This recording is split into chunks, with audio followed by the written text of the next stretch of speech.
Hi అండి. ఈరోజు బ్రేక్‌ఫాస్ట్‌లోకి ఇంకొక మంచి బ్యూటిఫుల్ దోస రెసిపీతో వచ్చానండి.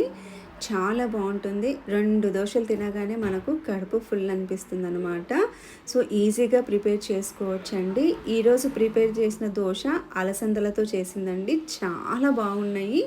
ఫస్ట్ దీనికోసం అయితే అండి నేను నైటే ఒక కప్పు వరకు అలసందలు తీసుకున్నాను.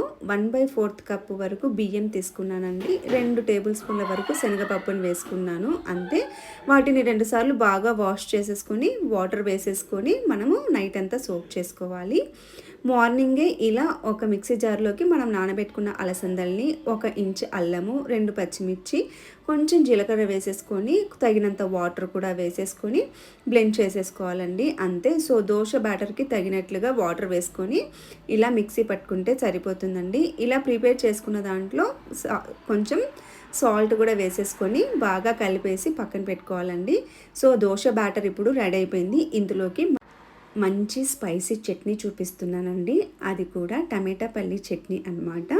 దానికోసం నేను ఫస్టే పల్లీల్ని వేయించి పక్కన పెట్టేసుకున్నానండి. సో, ఇప్పుడు అదే ప్యాన్లో కొంచెం ఆయిల్ వేసుకొని కొంచెం జీలకర్ర, 2 పచ్చిమిర్చి, అలాగే 2 ఎండుమిర్చి వేసుకున్నానండి.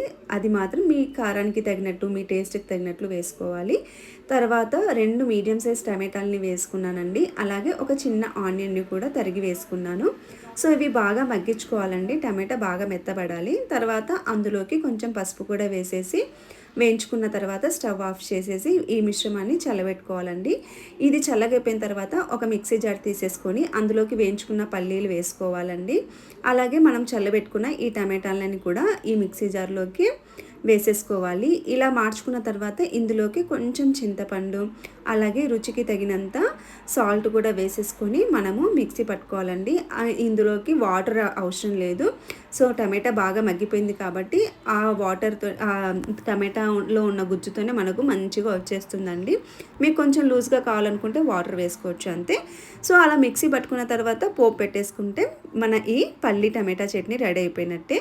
సో, ఇప్పుడు దోస వేసుకోవడానికి స్టవ్ మీద ప్యాన్ పెట్టేసుకొని హీట్ అయిన తర్వాత కొంచెం వాటర్ స్ప్రింకిల్ చేసేసుకొని ప్యాన్ని క్లీన్ చేసేసుకోవాలి. ఇలా చేసుకున్న తర్వాత ఒక 1/2 టేబుల్ స్పూన్ వరకు ఆయిల్ వేసేసుకొని టిష్యూతో కానీ లేదంటే ఆనియన్తో కానీ మీరు ఏ ట్రిప్ అయితే ఫాలో అవుతారో అలా రబ్ చేసేసుకోవాలి. తర్వాత మనం ఇప్పుడు దోస బ్యాటర్ తీసుకొని ఒక చిన్న 2 గరిటెలు వేసేసుకొని రౌండ్గా తిప్పేసుకోవాలండి అంతే. అసలు బ్యాటర్ వేసేటప్పుడు ఎరగటం కానీ లేదంటే రాకపోవటం కానీ ఏముండదండి. మంచిగా సర్కిల్ లాగా వచ్చేస్తుంది దోస. సో, ఇలా వేసుకున్న తర్వాత పైనుంచి కూడా మనం ఒకసారి ఆయిల్ని గ్రీస్ చేసేసుకుంటే సరిపోతుందండి. ఇలా మనం కొంచెం మీడియం ఫ్లేమ్లో కాల్చుకుంటే దోస మంచిగా క్రిస్పీగా వస్తుంది. చాలా బాగుందండి టేస్ట్ కూడా.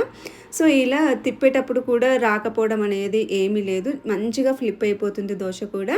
సో, ఇలా అలసందలతో కూడా ట్రై చేయని వాళ్ళు ఎవరైనా ఉంటే ట్రై చేయండి. చాలా బాగుంటుంది.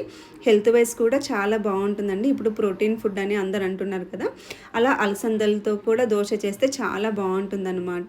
సో, ఒకసారి తెలియని వాళ్ళు ఇలా ట్రై చేసినా బాగుంటుంది. ఒకసారి ట్రై చేసి చూడండి. నాకైతే దోస చాలా బాగా నచ్చింది. అది కూడా మనం చేసిన ఈ టమాటా పల్లి చట్నీతో అనమాట. ఒకసారి మీరు కూడా ట్రై చేసి చూడండి.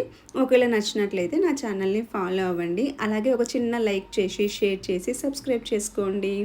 Thank you so much for watching.